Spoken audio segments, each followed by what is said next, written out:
So I was about 17 years old the first time I watched Violet Evergarden. I was scrolling through the winter 2018 season just to find what anime I should watch, right? And I stumbled upon Violet Evergarden. I watched the first 2 episodes expecting that it'll be an action anime, and it wasn't. So I got a little bit disappointed and dropped the show. Instead, I watched Citrus. Fast forward to 3 years.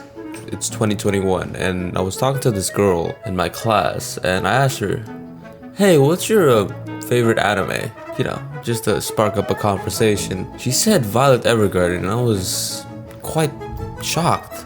Of all the animes out there in the world that I expect her to say, you know, Boku no Hero, Hunter x Hunter, and Evangelion, she said Violet Evergarden, and I was just like, okay, you know what? For her, I'm gonna give it a watch. Violet Evergarden is one of the most beautiful animes I've ever seen in my entire life. Kyoto Animation makes incredible animes. Like, their animation is second to none. If you give enough money for a master, they'll make one of the best piece of art you'll ever see. I hinted before about Violet Evergarden's plot and how it's not going to be an action anime. What Violet Evergarden is, it follows a automatic memory doll, which is basically just a letter writer of Violet Evergarden, who is a war veteran who lost his master per se, Major Gilbert. The whole story revolves around Violet Evergarden trying to figure out what Aishiteru means. Aishiteru translating to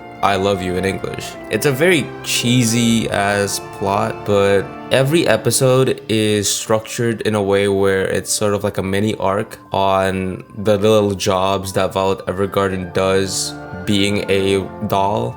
The way that the storytelling is in this show is absolutely amazing. Every single job that's highlighted in this anime has something to do with someone passing away. I didn't say death because death gives the impression that a person just dies suddenly, just sort of leaves the world. But in Violet Evergarden, it almost feels like when someone passes away, there's always like a little bit left in the world that still carries on, you know, whether it's a legacy or whether it's just like an emotional feeling. I'll accept that one princess arc, but that one's sort of weird to me.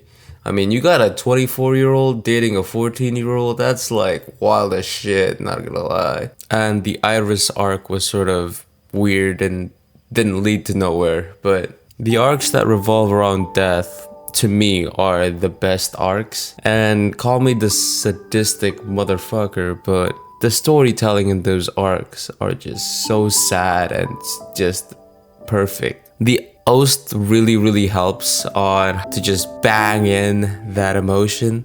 In short, Kyoto Animation makes it another banger of an anime. Woohoo! Shocker.